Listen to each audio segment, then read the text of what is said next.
daqui a pouquinho, porque agora nós vamos conversar com a deputada Tabata Amaral.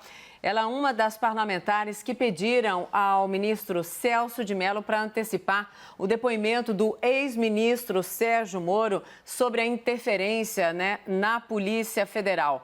Para você que ligou a TV agora, quero te dizer que essa é uma das principais informações que estão circulando. Parlamentares pediram, então, ao ministro para antecipar esse depoimento, sobre a interferência, então, na Polícia Federal. Possível interferência do presidente Jair Bolsonaro. A deputada já está aqui conosco. Deputada, muito boa noite. Aqui é a Mona Lisa Perrone. Você me ouve bem? Sim, boa noite a todos. Obrigada pelo convite.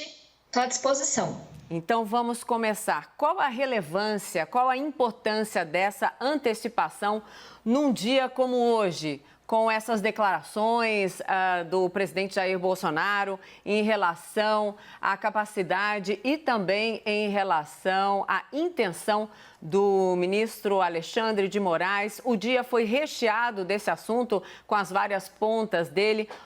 Qual é a relevância de fazer este pedido agora e ter a antecipação, então, do depoimento? Mona Lisa, são duas preocupações que nos moveram.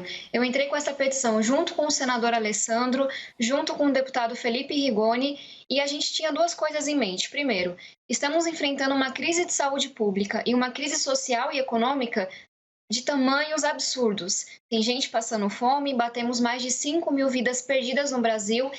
E é muito claro para quem está no parlamento, para quem está na política, que essa crise política que vem se somando, ela faz com que a gente perda energia, com que a gente perca tudo que a gente poderia realmente dedicar a instrumentos para resolver as crises de saúde, a crise econômica e social. Então, 60 dias me parece um prazo muito longo para que a gente caminhe para uma resolução. As acusações que foram feitas pelo ex-ministro Sérgio Moro são muito graves. Então, a gente entende que é importante investigar, ouvi-lo o quanto antes, para que a gente possa focar os nossos esforços naquilo que mais importa. O nosso inimigo segue sendo o coronavírus. E nessa mesma petição, a gente também pediu que não pudesse ser feita a troca dos delegados que estão à frente na Polícia Federal dessa investigação. Porque se as acusações que o ex-ministro Sérgio Moro fez foram verdadeiras, de que o presidente da República, Jair Bolsonaro, de fato, vem tentando interferir na atuação da PF, enfim, a gente conclui que seria muito ruim que houvesse uma troca de delegados pelo novo ministro da Justiça, pelo novo diretor-geral da PF, porque a gente entende que aí, nesse caso, não conseguiríamos investigar mesmo. Então, tanto para que a gente possa fazer a investigação de forma isenta, precisamos manter os delegados que já foram alocados nesse caso, e também é muito importante que o ministro Sérgio Moro, o ex-ministro, seja ouvido o quanto antes, para que a gente possa focar na crise que importa, que é a crise do coronavírus. Deputada, mesmo com deixando muito claro, os dois serão, se houver essa investigação de fato, tanto as questões relacionadas ao ex-ministro, como ao presidente Jair Bolsonaro. Nesse pedido, isso está considerado? Quando o próprio Procurador-Geral da República, Aras, fez a apresentação à STF, ele deixou isso muito claro, que as duas partes deveriam ser ouvidas. Então, o que a gente entende, mais uma vez, é que precisamos resolver essa crise o quanto antes para que a gente possa focar na crise do coronavírus. Então, não é uma tentativa de ouvir um lado ou de favorecer o outro lado, mas sim de resolver esse imbróglio que a gente está vivendo desde a última semana. Porque, de novo, já são crises suficientes, A população está bastante cansada. Carol? Deputada, boa noite. Carol Nogueira, aqui de São Paulo, também participando dessa conversa. Deputada, eu gostaria de trazer aqui para nosso encontro, nossa conversa aqui ao vivo, alguns pontos da fala do presidente Jair Bolsonaro hoje. Ali, em frente ao Palácio da Alvorada, ele destacou que não engolia a decisão do ministro Alexandre de Moraes sobre a suspensão da nomeação de Alexandre Ramagem para a Polícia Federal, disse que vai recorrer. Até que ponto, na sua avaliação, a antecipação do depoimento do ex-ministro Sérgio Moro pode interferir nesse recurso por parte da Advocacia Geral da União?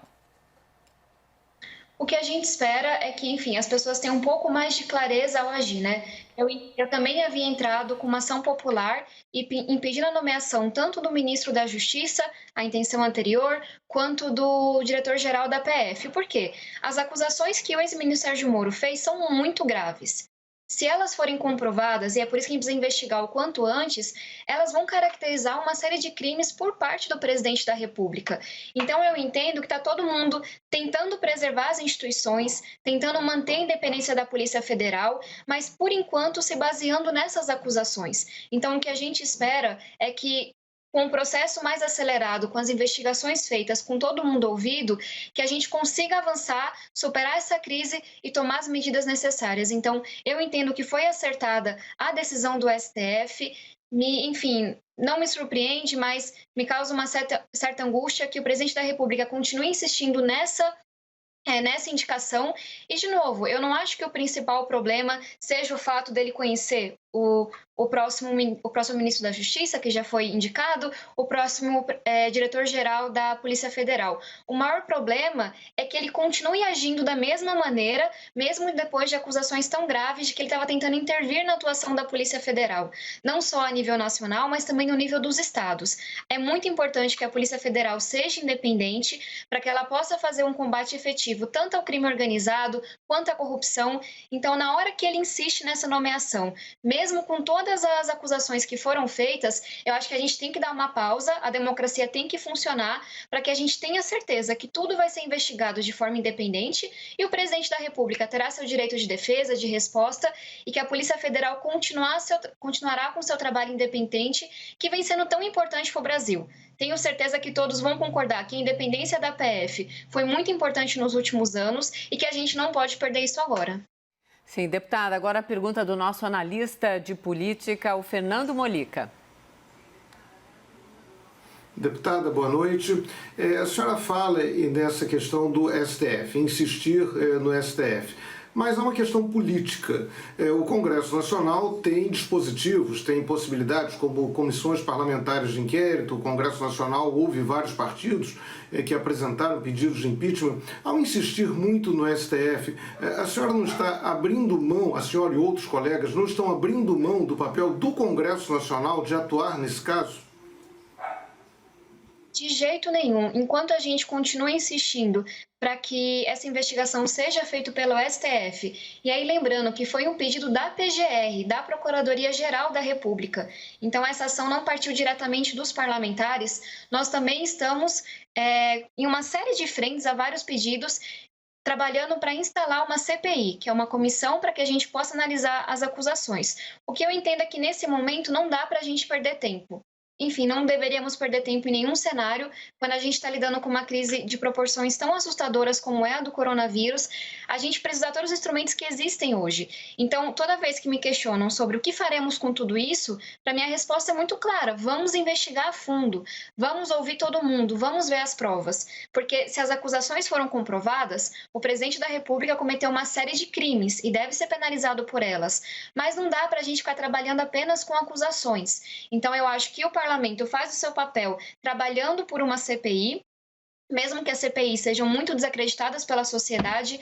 Estou no meu 2º ano de mandato, então compartilhe um pouco dessa frustração que a gente sente com o modus operandi da política, mas também tivemos CPIs de muito sucesso na história, que conseguiram fazer investigações, que conseguiram levar a ações concretas. Então, como parlamento, a gente vai insistir pela CPI, mas eu como cidadã, e é como cidadã que eu faço a petição, é como cidadã que eu apresento essa ação popular, eu vou insistir para que o STF também faça o seu papel. É por isso que nós temos 3 poderes. Então, é importante separar. Quando eu apresento uma ação popular, eu apresento como pessoa física, Tabata Amaral. Quando eu apresento o pedido de CPI, aí sim é como a deputada federal. De novo, pelo menos falando por mim, eu queria estar 100% focada em realmente reduzir ao máximo o número de mortos pelo coronavírus, prestar assistência aos que mais precisam. Eu moro na periferia de São Paulo, tem gente passando fome por causa dessa crise.